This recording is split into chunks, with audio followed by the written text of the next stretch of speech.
The year was 2002. During the early summer, during a lazy day as a senior in high school, when myself and several friends began to devise a plan to scout out a local legend, so that we would set up camp and spend the night within the confines of a reportedly nightmarish, dilapidated and ancient farmhouse.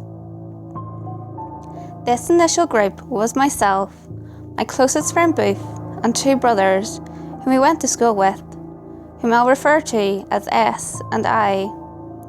Leaving school in I's car, right at the beginning of lunch, the four of us arrived at our destination around 11:30. The problem with reaching the aforementioned local legend, henceforth to be referred to as Solly House, was that the only path leading to the property that we knew of involved walking through an elementary school playground and hopping a fence into the back of the property, which would prove difficult, as school was currently in session and it was nearing lunchtime for the elementary, which would be preceded by recess. The doors would swing open and our ingress and egress would be flooding with juveniles and adults on high alert to random teenagers who trespassed amongst their wards. Especially the group we were, with one goth, one metalhead, a juggalo, and a rather average-looking teenager. I could pass for normal during a courtesy observation. So when we came upon the brilliant idea to just chase the outer fence line of the elementary school, hopping fences and trekking through private property in order to attain the common path, which was the most common means for travel to our destination.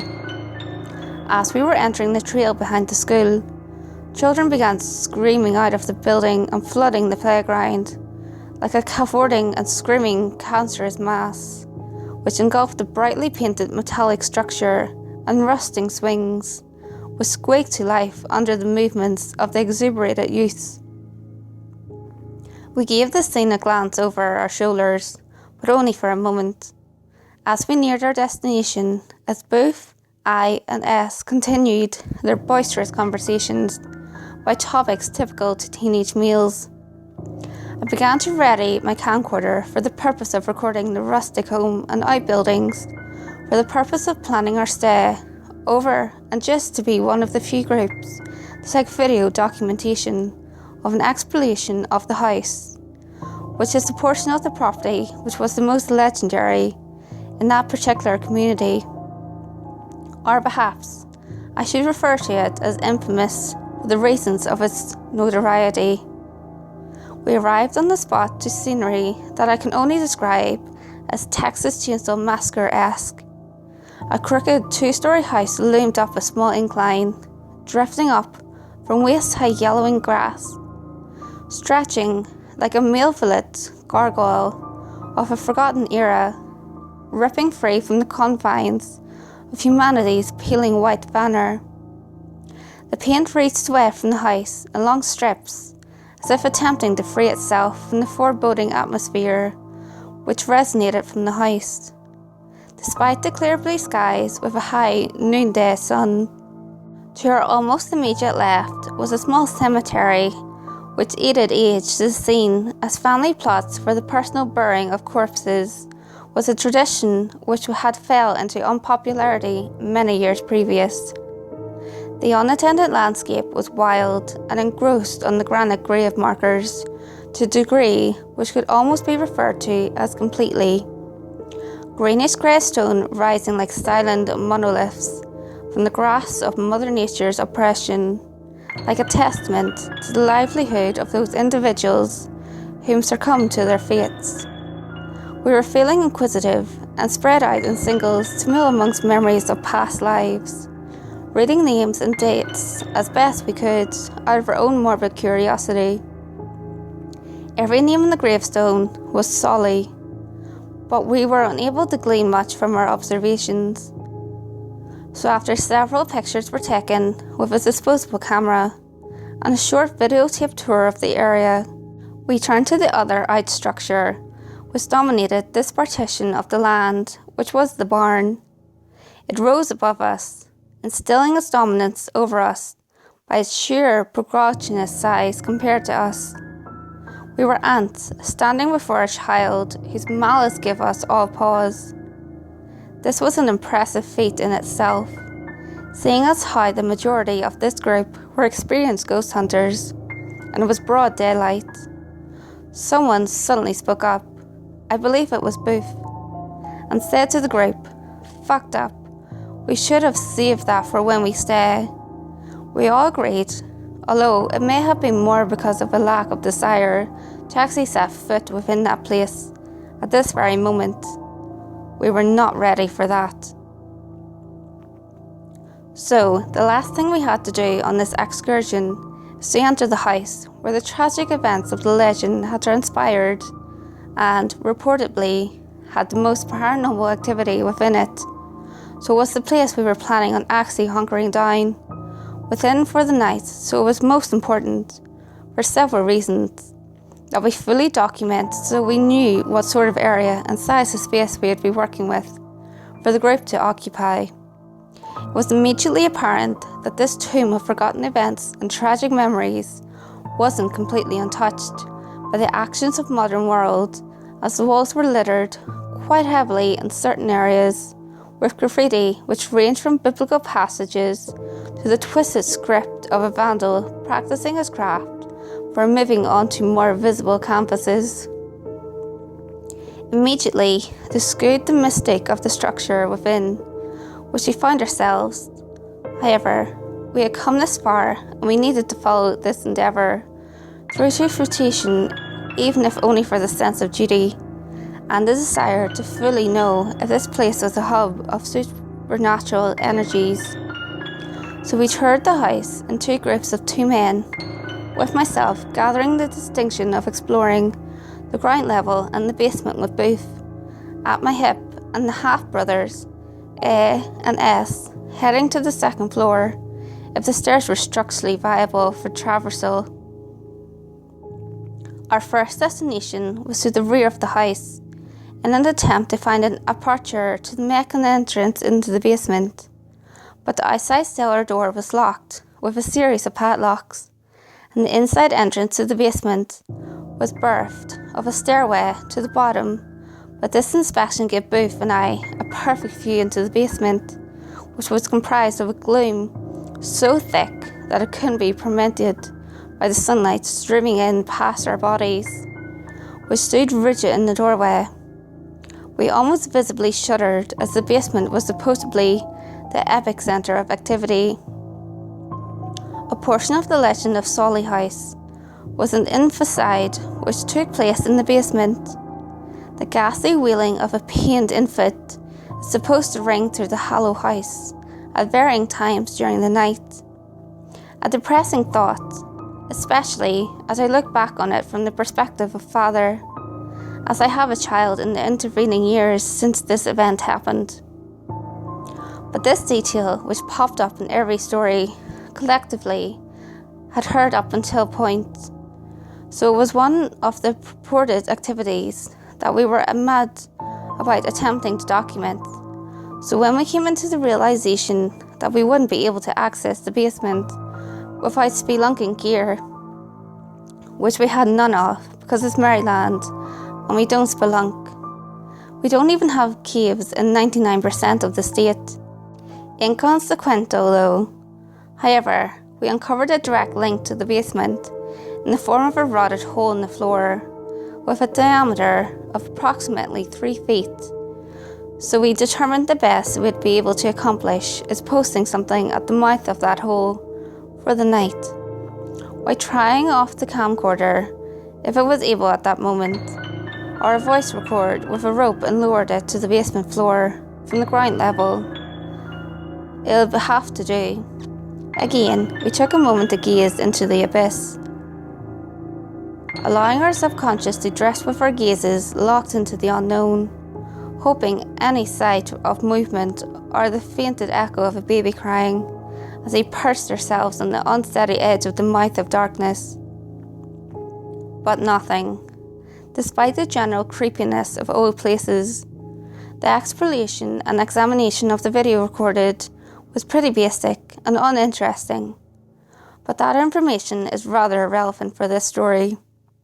We met outside on the front porch and discussed how we would proceed, and a few nights later for making our way back to the trail to journey through the woods and back to the car.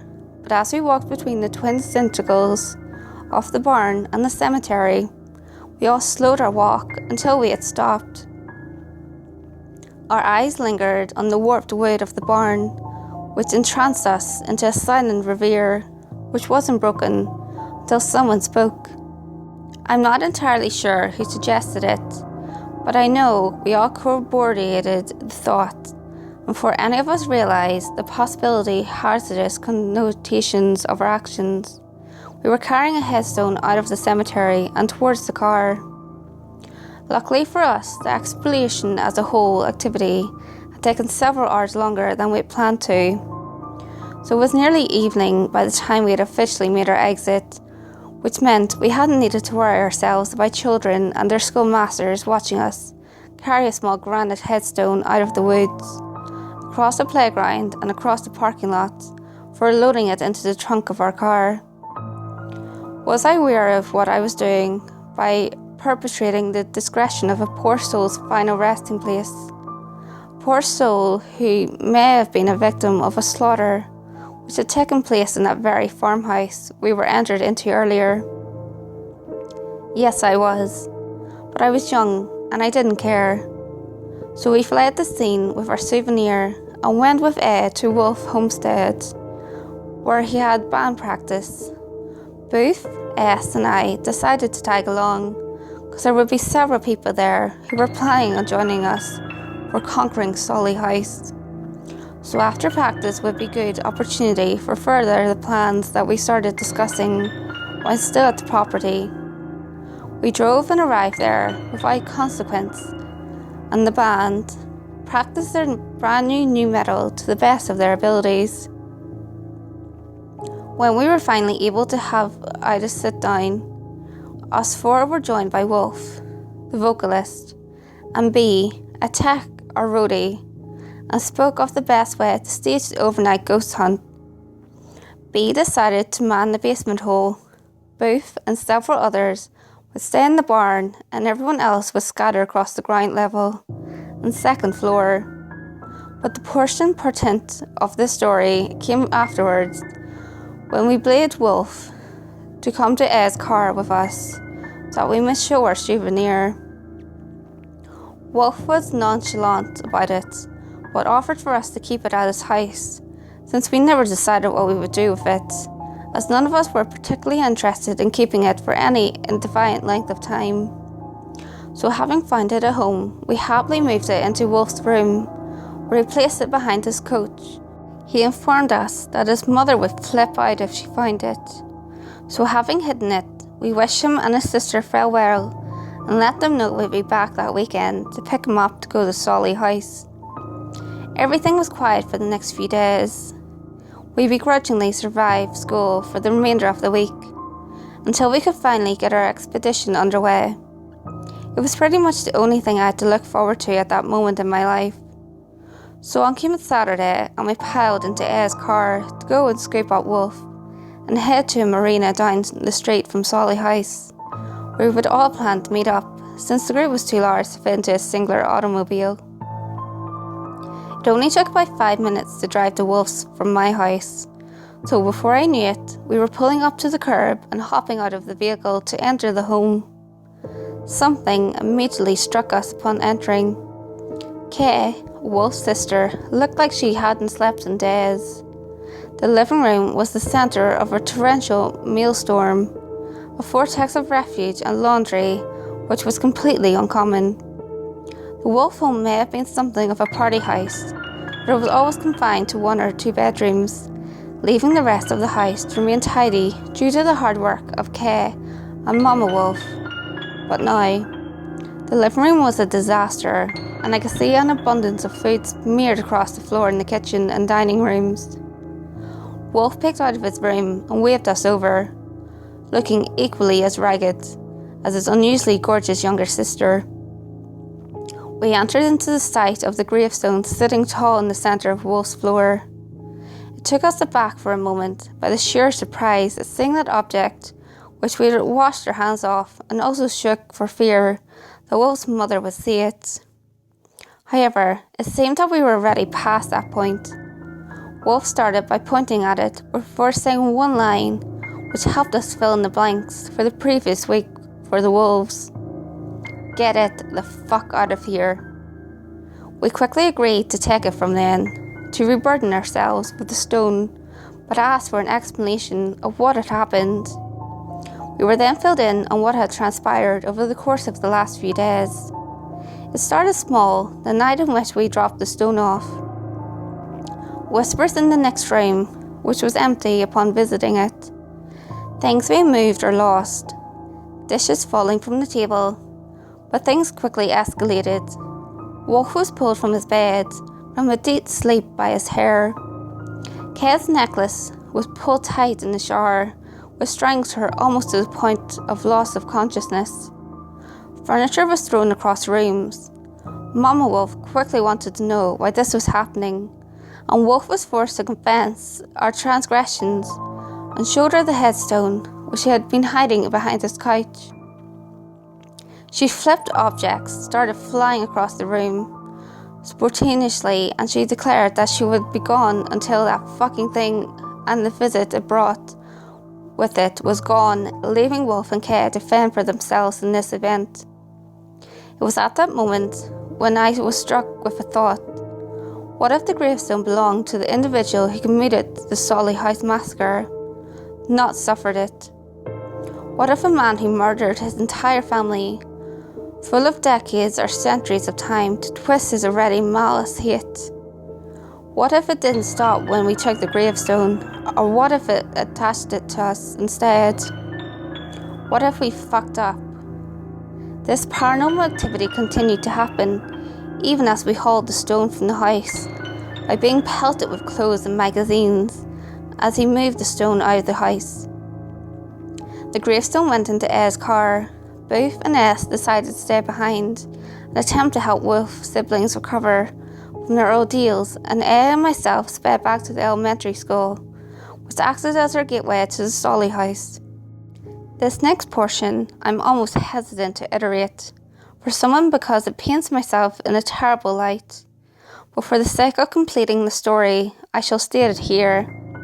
In a fit of laziness and worry about getting back to see if the activity had ceased, A and I decided to leave the grave marker standing upright on the pitcher's mound of the elementary school base field. Luckily, that was the last I heard about it. Nothing from the school or police. Nothing in papers. Wolf and Kay recovered from any injuries they sustained during the paranormal activities, and their mother came back and only grounded Wolf for a month. Needless to say, we postponed our stay at the Solly House until Wolf was granted freedom. But that's a different story for a different day. Hey guys, if you enjoyed this video, give it a thumbs up and share it with your friends. You can also leave a comment below. All feedback, good or otherwise, is always appreciated. If you have any creepy stories of your own, or have any topics that you would like me to cover, feel free to send them in via any of my social media. You can find all links to my social media in the description below. Until next time guys, make sure you lock your doors, stay safe, and I'll see you next video.